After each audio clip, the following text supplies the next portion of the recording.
Well, hello, and you can see what I've been doing.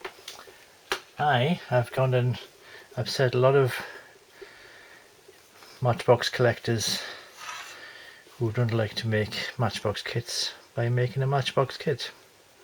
Specifically, the Matchbox kit number F117, which is the Blue Diamonds livery Hawker Hunter T7.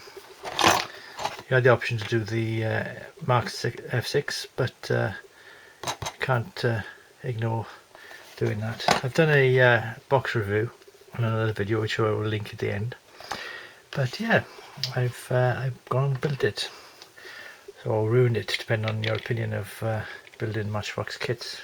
I'll just lower the camera down a bit more so you can see it closer, a little bit closer. There we go. It may look darker blue than it does in real life, as does the box, but it's lighter blue than it looks. So a TARDIS blue. It's the standard blue that you get. I don't. Gone away now. Oh no, there we are. Standard blue you get from Rebel. And as you can see, I've got the Tamiya tape holding the pot shut, because sometimes the gas builds up in it and opens it up. And I don't want things drying out, do I? So this is the blue. I can't see it, it's too dark. I really should save up for some better lighting. Anyway, waffling enough. Facts is facts, and this is what I've done. I did a few. The fit is, I've built this kit before in the past and didn't keep it for various reasons.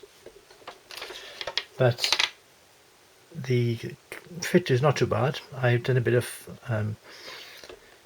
sanding in some of the joints, the wings joint there, down there, and I've used plasticine just pushed into the gaps instead of proper filler.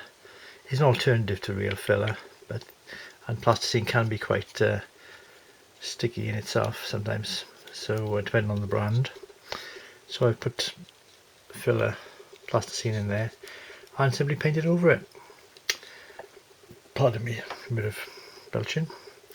The decals, it's really dark today, isn't it? I've got on the tanks which I put on afterwards.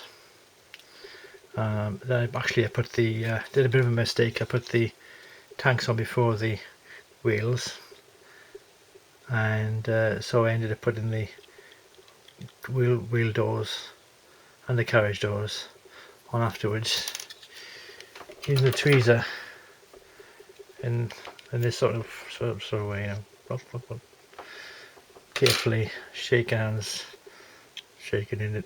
Well, not terribly, quite steady actually for my age, but just carefully put it in. I'm using this to point. That's what I'm using this for.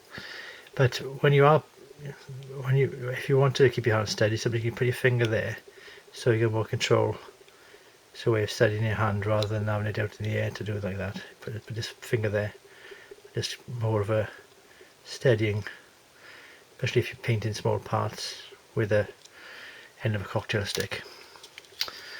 The Blue Diamonds were a display team that were flying before the Red Arrows was established. I think they may have been a little bit of a crossover, but they were, in those days there was more teams than they have the one now.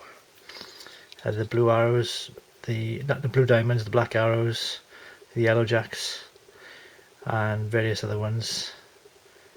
And they eventually just said, look, we'll have one team of display teams, and they made the Red Arrows in the 60s. Anyway, what I have done, which is not a Matchbox kit, is some aftermarket, as you can see, my usual catchphrase of, is it going to focus? There we are. I like to see it's making it worse now. But I've got aftermarket. See if I can go really close. That's terrible lighting, but there we are. You can just about make it out. Oh, there, that's better. the aftermarket resin ejector seats. They're Martin Baker Mark IV ejection seats, which may be the wrong ones, but they look a lot better than the plastic blobs which are in the original kit, which I don't know if I've kept, but I don't know if I've got them handy to show you. You can see I don't prepare beforehand, which makes it all live and exciting, doesn't it? Well, live anyway, don't know what exciting. You probably switched off by now anyway. It's been more than a minute or two. So yeah, not a lot to say apart from it's a nice kit. I've painted it in the blue, which was matte at the time, and I've overpainted it in clear gloss, acrylic clear gloss, which I accidentally bought when I was trying to buy some white ones when the IPMS show in Telford many years ago, and I've still using because you can water it down and keep it alive. The only drawback with this is the decals are a bit well, they're old, but they're a bit see-through, so that might look quite white there, but it's a little bit transparent, so the white isn't as strong as it could be. But we're talking a kit from the, I have to check with ScaleMates for the actual date, but from the 80s I'd say. I've kept the old instructions, which I'll keep with the box when I've finished, and leave that there for now, because I wanted to show you what the decals were like. They're quite stuck to the backing paper, the cover paper. So if you listen, it's now stuck there. You hear that? Yeah, and they've taken a bit of some of it off as well. But this, see that there, looks terrible, doesn't it? But it'll scrape off. And when I'm putting them in the water, you can actually, they come apart a bit. They actually deteriorate when they, not the decal, but the backing paper deteriorates a bit. So what I did was using a brush, I just brushed over the decal in the water. Imagine there's water there now. I'd be just brushing over here. This is the, I've got it. I told you it wasn't organised, didn't I? I should be able to just show you. There we go. This is my high-tech decal dish, a plate with a little sort of dent in it, depression in it, but fill out with water, and imagine there's decals in it, and I'd be, the decal would be there, and as the white deteriorated around it, I'd brush it away from the decal itself, so that otherwise when I put the decal on you'd get a lot of white mush or scum or whatever it is. So pre-wipe the decal while it's still in the water. It took a while to come off, but they all came off well. Obviously long thin decals like this are quite tricky, but if you hold the decal one end and pull the backing paper off that way, you can usually get a straight line. Yeah, bit of aluminium paint for the underside, a little bit of white in the intakes. You can't see because the lighting's so rubbish, but yeah, I'm quite pleased with this again. It's better than the version I made all those many years ago, and I will look after this one because there aren't any more to. I've already ruined destroyed the one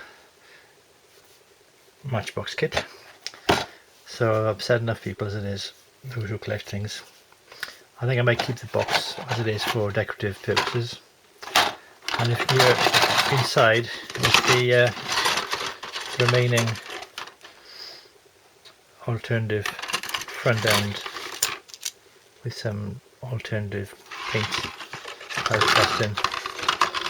I had a lighter gloss blue, but it was too sticky for handling, so I thought it was better off to try and paint it with this colour shade blue, which, looking at the photographs on the internet, there are various debatable shades of the blue diamonds.